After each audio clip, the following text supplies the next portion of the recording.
Si vous avez plus de 60 ans, ce que je vais vous révéler va vous choquer. Après avoir interviewé des centaines de professionnels de santé, j'ai découvert une vérité troublante. Ce que les médecins pensent réellement lorsqu'ils traitent des seniors. Ces 5 réalités cachées vous coûtent des soins appropriés, du respect et potentiellement des années de vie. Un médecin retraité a même appelé cela le secret le plus mal gardé de l'industrie médicale. Ne laissez plus passer un rendez-vous médical sans savoir ce qui se joue vraiment derrière les portes fermées. Cela pourrait littéralement vous sauver la vie. Bienvenue dans cette vidéo de conseils pour les personnes âgées. Ce que vous allez apprendre aujourd'hui va profondément changer votre manière d'aborder vos soins de santé pour toujours. J'expose 5 vérités brutales sur l'agisme médical que le système veut absolument vous cacher. Voici la feuille de route. Premièrement, les raccourcis mentaux choquants que les médecins utilisent dès qu'ils voient votre âge sur votre dossier. Deuxièmement, les calculs économiques inquiétants qui influencent vos traitements. Troisièmement, pourquoi vos symptômes sont filtrés à travers des stéréotypes dangereux. Quatrièmement, les prescriptions ciblées spécifiquement sur les personnes âgées. Et cinquièmement, l'hypothèse la plus douloureuse sur vos capacités cognitives, qui dégrade la qualité de vos diagnostics. Mais voici la bonne nouvelle. Je vais aussi vous donner les stratégies que les seniors avertis utilisent pour inverser ces dynamiques et obtenir des soins de qualité. Si vous vous êtes déjà senti ignoré, expédié ou traité avec condescendance par des professionnels de santé, cette vidéo vous donnera les outils pour ne plus jamais subir cela. Appuyez sur « J'aime » dès maintenant si vous êtes prêt à entendre la vérité. Et abonnez-vous avec la cloche activée, car ces informations pourraient littéralement vous sauver la vie. Laissez aussi un commentaire avec la plus grande frustration que vous avez rencontrée dans vos soins. Commençons. Première réalité, on vous étiquette comme coûteux et compliqué, avant même que vous ne parliez. Dès que vous entrez dans un cabinet médical, votre âge déclenche un calcul mental immédiat dans l'esprit du médecin. Les soignants sont formés à évaluer l'intensité des ressources nécessaires et les seniors sont automatiquement classés comme patients lourds. Ce n'est pas de la méchanceté, c'est un conditionnement systémique qui influence chaque interaction. La docteure Sarah Henderson, ancienne urgentiste aujourd'hui militante pour les droits des seniors, a révélé une réalité dérangeante. Les écoles de médecine enseignent des protocoles d'efficacité qui classent implicitement les patients par groupe d'âge. On suppose que les personnes âgées auront besoin de rendez-vous plus longs, de plus d'examens et d'une gestion médicamenteuse complexe. Ce biais inconscient se crée avant même le début de la consultation. Les pressions financières aggravent ce problème. Avec des remboursements en baisse et des quotas de patients en hausse, les médecins ressentent un stress économique énorme lorsqu'ils traitent les seniors. Vos besoins de santé complets se heurtent souvent à leur temps limité. Cela crée une forme de lassitude qui influence directement la qualité des soins que vous recevez. Des études montrent que les médecins passent environ 23% moins de temps à écouter activement les patients de plus de 65 ans par rapport à des patients plus jeunes présentant exactement les mêmes symptômes. Prenons l'exemple de Maxine, 74 ans, ancienne bibliothécaire. Elle est venue à son rendez-vous avec une liste détaillée de symptômes suivis pendant des semaines. Mais avant qu'elle ne puisse finir sa première phrase, le médecin l'a coupée. Concentrons-nous sur votre problème principal aujourd'hui. Quand Maxine a tenté d'expliquer que ses symptômes étaient liés, le médecin a soupiré et répondu « Nous devons prioriser ». Sa douleur thoracique a été écartée comme de l'anxiété, ce qui a retardé de 6 mois un diagnostic cardiaque. Cette aversion à la complexité va au-delà d'une simple gestion du temps. Les médecins évitent souvent de prescrire des examens complets aux seniors, supposant que les résultats révéleront plusieurs problèmes chroniques nécessitant des plans lourds. Ils préfèrent traiter en surface plutôt que de creuser et trouver un problème plus vaste. L'impact psychologique est immense. Quand les soignants vous voient comme coûteux et difficile, Ils sont moins enclins à collaborer avec vous. Ils se réfugient dans des protocoles standards pour problèmes typiques de seniors, plutôt que d'étudier votre cas unique. Alors, que faire pour contrer ce biais? Commencez chaque rendez-vous en énonçant vos objectifs de santé clairs et mesurables. Ne dites pas simplement « je suis fatigué », mais par exemple « mon énergie a chuté de 40% en 3 mois et je veux en trouver la cause ». Cela vous transforme dans leur esprit de patient compliqué en patient orienté résultat. Apportez un résumé d'une page listant vos progrès grâce au traitement précédent. Montrez que vous êtes acteur de votre santé, pas simple consommateur de soins. Et n'oubliez pas de demander des délais précis. Par exemple, « Docteur, je comprends que le temps est limité aujourd'hui. Pouvons-nous programmer 30 minutes la semaine prochaine pour discuter à fond de mes soucis cardiaques ?» Cela montre votre respect pour leur emploi du temps tout en exigeant un suivi adapté. Prenez aussi des notes pendant la consultation. Les médecins se comportent différemment lorsqu'ils voient que vous consignez leurs propos. Cela crée de la responsabilité et améliore leur communication. Deuxième réalité, ils utilisent une forme polie de gaslighting médical pour balayer vos symptômes comme étant juste liés à l'âge. Cette pratique est devenue si courante que beaucoup de soignants ne réalisent même pas qu'ils la font. Lorsqu'un médecin attribue un symptôme réel au vieillissement normal, il pratique en réalité une discrimination acceptable socialement, mais qui retarde un vrai diagnostic et un traitement approprié. Le docteur Robert Lemoine, gériatre qui a consacré sa carrière à combattre l'agisme en médecine, l'explique ainsi. L'expression « vous vieillissez » est devenue une échappatoire médicale. Elle sert à balayer d'un revers de main des symptômes qui, chez des patients plus jeunes, déclencheraient immédiatement des examens. Ce n'est pas de la médecine fondée sur les preuves, c'est une présomption basée sur l'âge. Les chiffres sont, pour être honnêtes, assez alarmants. Des recherches de la Société gériatrique américaine montrent que 85% des affections graves chez les seniors sont d'abord attribuées au vieillissement avant de recevoir un véritable diagnostic. Les maladies cardiaques sont présentées comme de la simple fatigue liée à l'âge. Les troubles de la thyroïde deviennent une baisse d'énergie normale. La dépression est qualifiée d'ajustement au vieillissement. Et les symptômes du cancer sont écartés comme une simple usure du corps. Prenons l'exemple de Charles, ancien chef de chantier de 67 ans.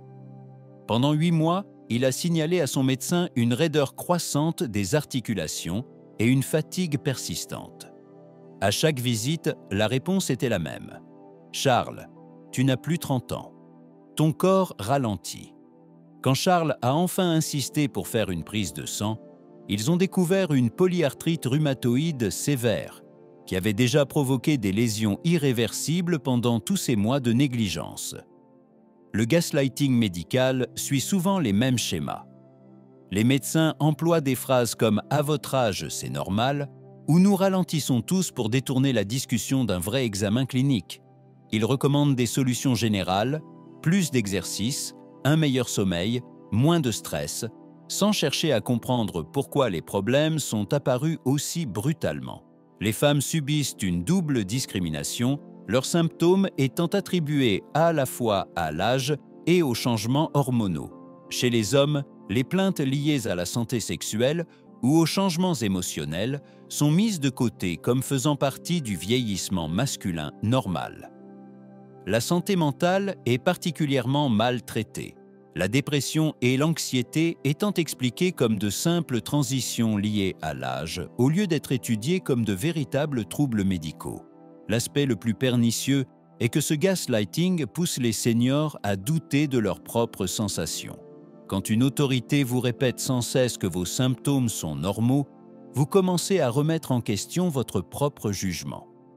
Ce doute retarde la recherche d'aide médicale et aggrave les conséquences. Voilà la stratégie de défense.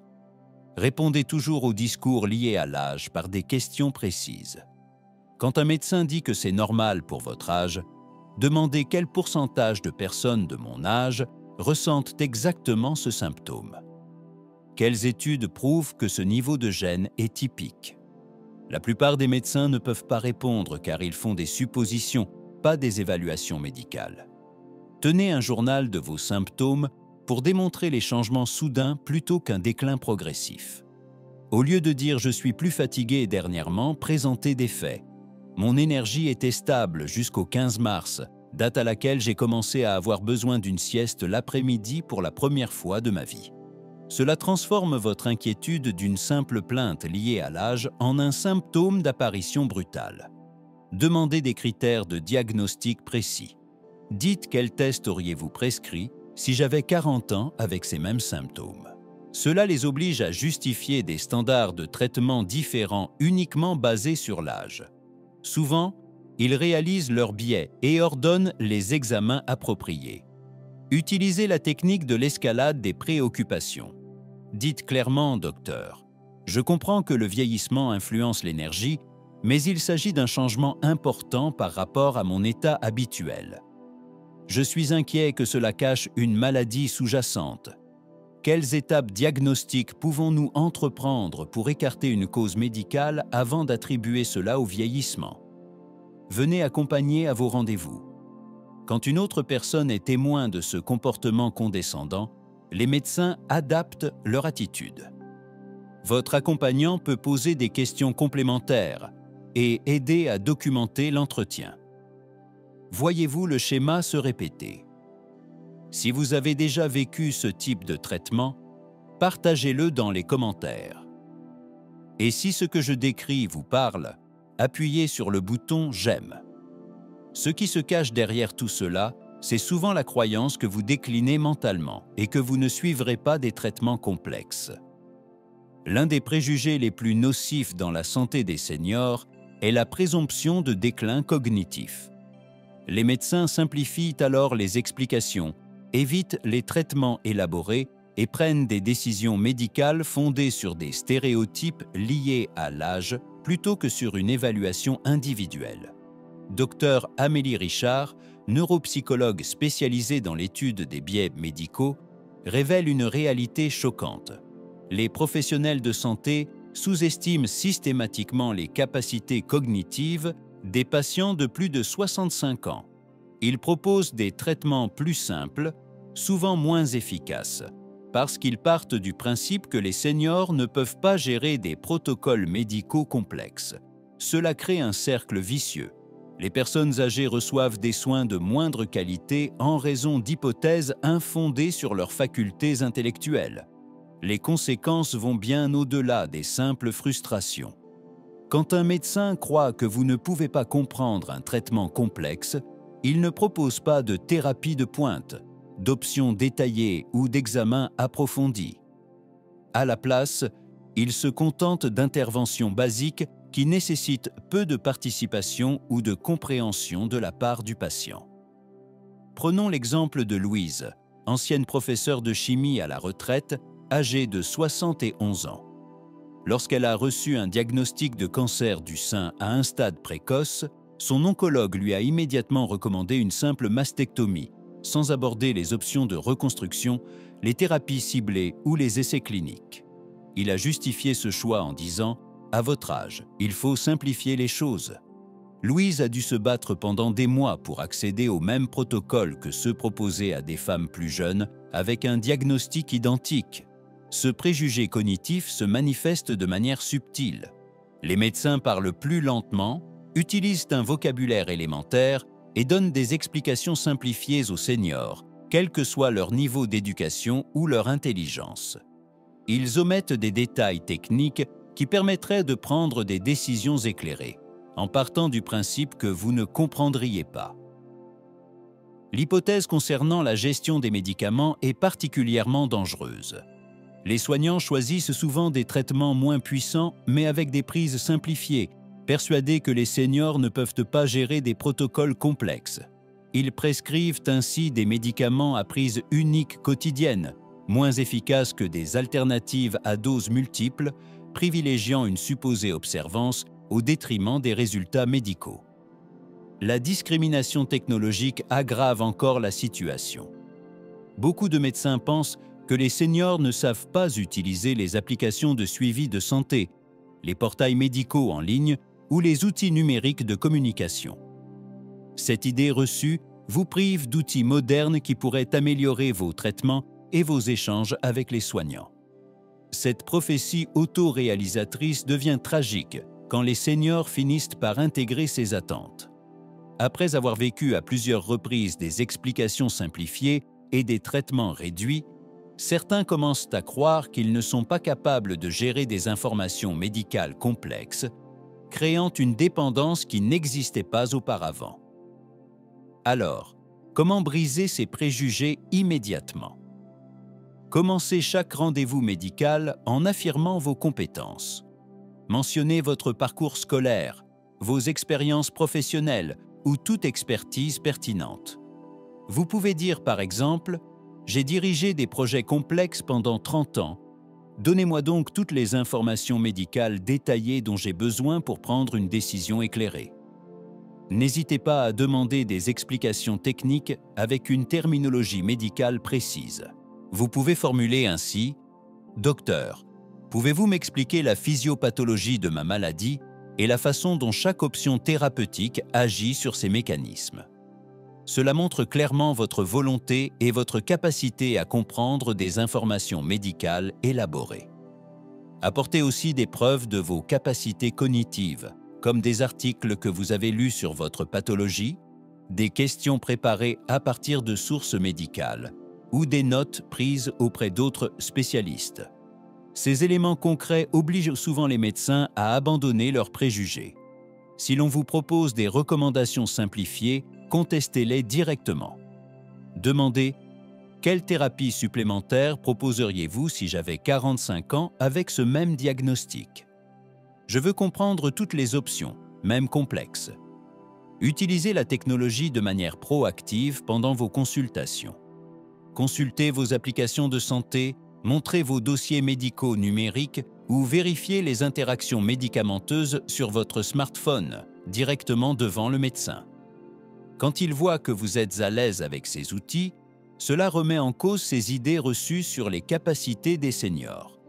Enfin, demandez des plans de traitement écrits et détaillés.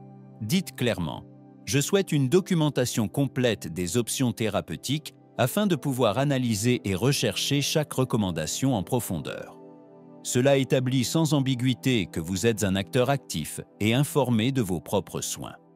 Mais voici un point particulièrement troublant.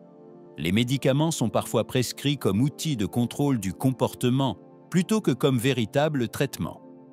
La vérité la plus inquiétante concernant la santé des seniors est que certains médicaments sont utilisés pour gérer les patients et non pour traiter des maladies. Trop souvent, des psychotropes, des sédatifs ou des régulateurs d'humeur sont donnés aux personnes âgées non pas parce qu'une pathologie psychiatrique a été diagnostiquée, mais simplement parce que ces substances rendent les patients plus faciles à gérer dans les hôpitaux ou les établissements de soins. Le Dr Jacques Martin, ancien directeur médical d'une maison de retraite et aujourd'hui défenseur des patients, a dénoncé cette pratique.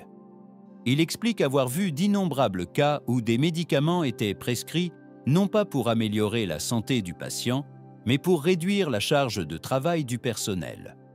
Les seniors anxieux recevaient des sédatifs, les patients affirmés se voyaient donner des régulateurs d'humeur et ceux qui posaient trop de questions se retrouvaient sous antidépresseurs.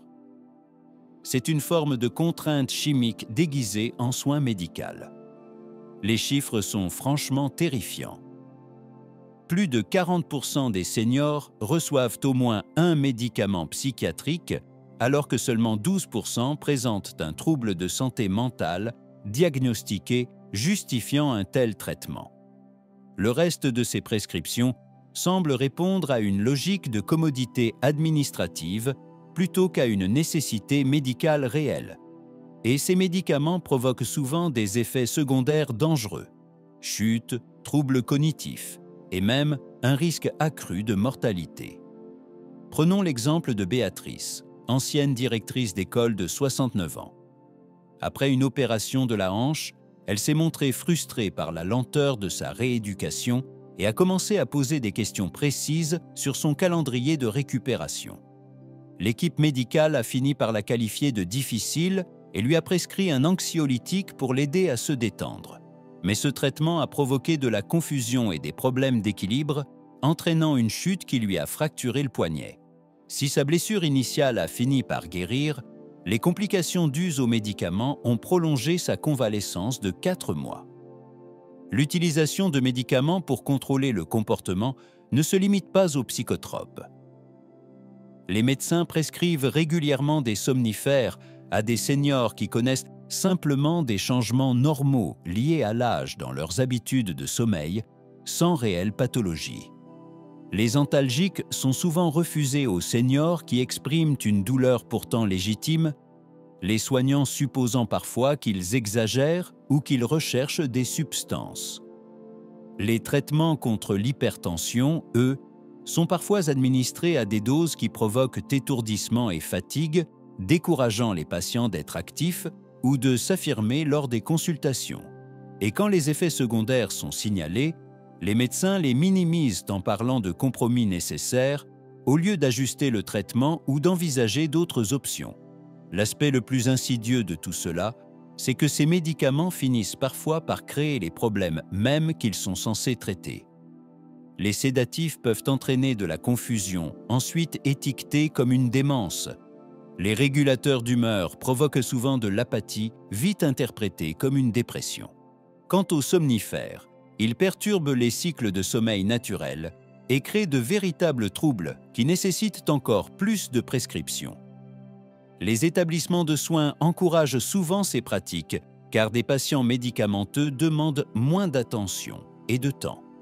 Les compagnies d'assurance les soutiennent aussi puisque les médicaments psychiatriques coûtent moins cher que des évaluations médicales approfondies ou des thérapies adaptées. Et parfois même, ce sont les familles qui les réclament, incapables de gérer les réactions émotionnelles légitimes de leurs proches face à la maladie. La défense commence par une règle simple: comprendre exactement à quoi sert chaque médicament. Avant d'accepter une prescription, demandez toujours quel problème médical précis ce traitement vise. Quels critères objectifs permettront de vérifier son efficacité et comment saura-t-on qu'il peut être arrêté? Évitez les prescriptions vagues pour anxiété ou agitation en l'absence de diagnostic clair. Informez-vous sur chaque médicament grâce à des bases de données médicales fiables. Examinez les effets secondaires, les risques d'interaction et les alternatives. Vous découvrirez que beaucoup de comportements entraînant des prescriptions psychiatriques peuvent être gérés par des changements d'environnement, une thérapie ou le traitement de problèmes médicaux sous-jacents. Exigez des objectifs de traitement clairs et mesurables. Dites par exemple « Je veux des résultats précis à atteindre avec ce médicament. Si rien ne change dans un délai défini, je souhaite l'arrêter et explorer d'autres options. » Demandez aussi des bilans médicamenteux auprès de pharmaciens indépendants ou de spécialistes en gériatrie capables de repérer les prescriptions inutiles, les interactions dangereuses et les possibilités de réduire les traitements. Beaucoup de seniors découvrent ainsi qu'ils prennent des médicaments sans véritable but thérapeutique. Notez vos capacités cognitives et physiques avant de commencer un traitement psychiatrique. Faites des tests de mémoire, d'équilibre et d'humeur. Cette base de référence vous permettra d'identifier les changements liés aux médicaments et constituera une preuve si vous devez en demander l'arrêt. Enfin, constituez un réseau de soutien capable de défendre vos intérêts si un traitement affecte votre discernement ou votre assurance. Choisissez quelqu'un qui saura remettre en question les décisions médicales et garantir que votre voix reste entendue, même si les médicaments modifient votre personnalité ou vos facultés. La réalité la plus bouleversante, c'est que certains professionnels de santé calculent littéralement la valeur de votre vie pour décider des traitements. En coulisses, ils utilisent des formules économiques qui mettent en balance le coût des soins et vos années de vie restantes en bonne santé. Résultat, des seniors reçoivent parfois des soins inférieurs non pas en fonction de critères médicaux, mais en raison de jugements basés uniquement sur l'âge. Dr Patricia Chen, professeure d'éthique spécialisée dans l'étude du rationnement des soins, révèle une vérité choquante. La formation médicale inclut des concepts comme les années de vie ajustées par la qualité, qui attribuent en quelque sorte une valeur numérique à chaque vie. Les années restantes d'une personne de 70 ans sont calculées comme moins précieuses que celles d'une personne de 40 ans, influençant ainsi des décisions allant des greffes d'organes aux recommandations de traitement contre le cancer.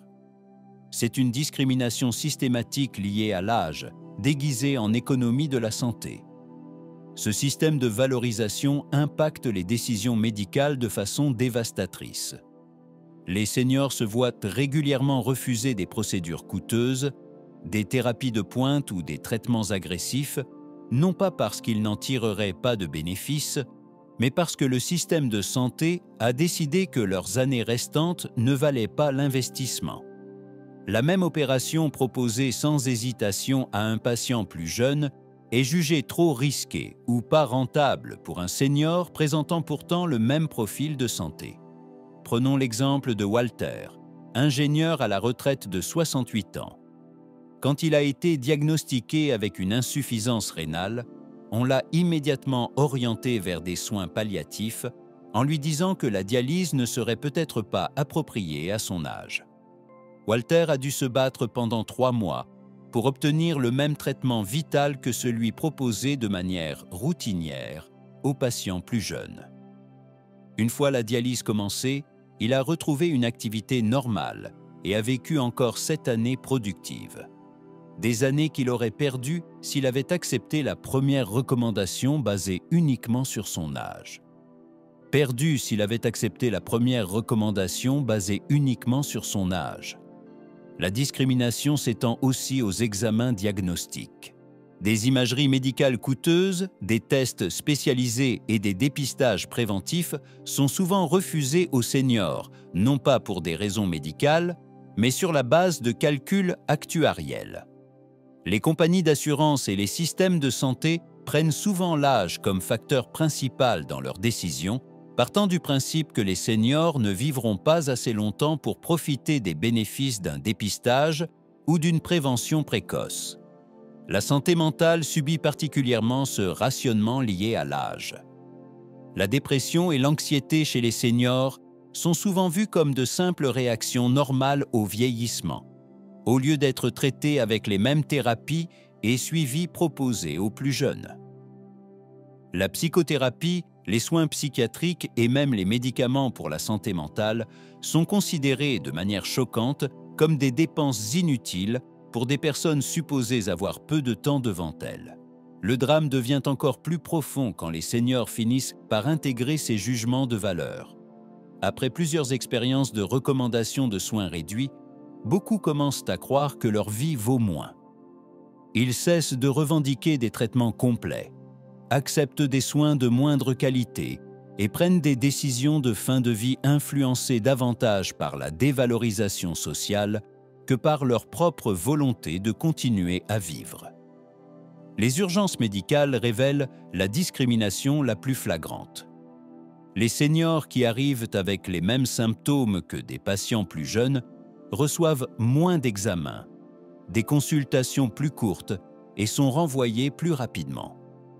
Certains urgentistes admettent en privé que l'âge influence leur jugement clinique, ce qui réduit la qualité des soins prodigués aux patients âgés. Les calculs économiques deviennent particulièrement cruels dans les discussions avec les familles. Les soignants orientent subtilement les proches vers des options moins coûteuses en présentant ces choix comme des soins de confort ou adaptés à l'âge. Les familles sont encouragées à réfléchir au poids des traitements agressifs sans toujours être pleinement informées des alternatives. Pourtant, votre vie a la même valeur quel que soit votre âge, et vous devez le rappeler. Demandez toujours « Proposeriez-vous le même traitement si j'avais 45 ans ?» Sinon, expliquez-moi les raisons médicales, pas économiques, d'une différence de recommandation. Cela oblige les soignants à justifier des choix discriminatoires. Cherchez les résultats de traitement pour votre maladie précise chez des patients de votre âge. De nombreux seniors obtiennent d'excellents résultats qui contredisent les préjugés. Apportez ces preuves à vos rendez-vous et exigez d'avoir accès à toutes les thérapies adaptées, quel que soit leur coût. Consultez plusieurs avis médicaux, notamment auprès de spécialistes en gériatrie qui connaissent les résultats obtenus chez les patients âgés. Bien des pathologies orientées vers les soins palliatifs par des généralistes peuvent être efficacement traitées par des experts centrés sur l'âge. Ayez recours à la défense légale si nécessaire. La discrimination par l'âge viole les lois et des avocats spécialisés dans les droits des seniors peuvent vous aider à obtenir des traitements refusés. Documentez chaque situation où l'âge semble avoir influencé une décision médicale. Rejoignez des associations de défense des seniors qui offrent soutien et ressources pour contester les discriminations dans le système de santé. Ces groupes connaissent les biais existants et peuvent vous guider dans les recours et les alternatives. Rappelez-vous que vous avez le droit de refuser les limitations imposées par des critères liés à l'âge. Si vous souhaitez un traitement agressif, des examens complets ou des thérapies de pointe, vous pouvez en exiger l'accès. Votre valeur n'est pas déterminée par des calculs économiques. Vous connaissez désormais les 5 vérités dérangeantes sur l'agisme médical que le système aurait préféré garder cachées. Mais voici ce qui change tout. Le savoir, c'est le pouvoir. Et vous possédez désormais les outils pour transformer chaque rencontre médicale en passant du rôle de patient passif à celui de défenseur éclairé. Rappelez-vous Walter, qui a lutté pour la dialyse et a gagné 7 années que les médecins voulaient lui refuser. Rappelez-vous Béatrice, qui a surmonté les complications induites par un traitement et a retrouvé sa guérison. Ce ne sont pas des cas exceptionnels. C'est ce qui arrive lorsque les seniors refusent d'accepter des soins discriminatoires. Chaque fois que vous remettez en question les préjugés liés à l'âge, que vous exigez une égalité de traitement et que vous défendez vos droits à des soins complets, vous changez la façon dont le système médical traite les personnes âgées. Votre détermination crée des répercussions positives qui profitent à tous les seniors. Le système espère que les personnes âgées resteront passives et accepteront des soins de moindre qualité. Mais vous êtes différent désormais. Vous avez compris les biais, identifié les discriminations et acquis les stratégies pour les combattre. Votre santé, votre dignité et vos années à venir sont trop précieuses pour être sacrifiées à des préjugés liés à l'âge. Transformez votre expérience médicale dès aujourd'hui. Vous méritez des soins fondés sur votre état de santé individuel, pas sur des stéréotypes. Si cette vidéo met en lumière une discrimination que vous avez vécue, appuyez sur le bouton « J'aime » et partagez-la avec d'autres seniors qui méritent de meilleurs soins. Votre histoire peut sauver une vie. Racontez-la en commentaire. Avez-vous déjà subi l'agisme médical? Qu'allez-vous faire différemment lors de votre prochain rendez-vous? Soutenons-nous mutuellement pour exiger l'égalité dans les soins. Abonnez-vous et activez la cloche dès maintenant, car chaque senior mérite dignité, respect et soins vitaux, quel que soit son âge. Ensemble, nous changeons la santé pour toujours.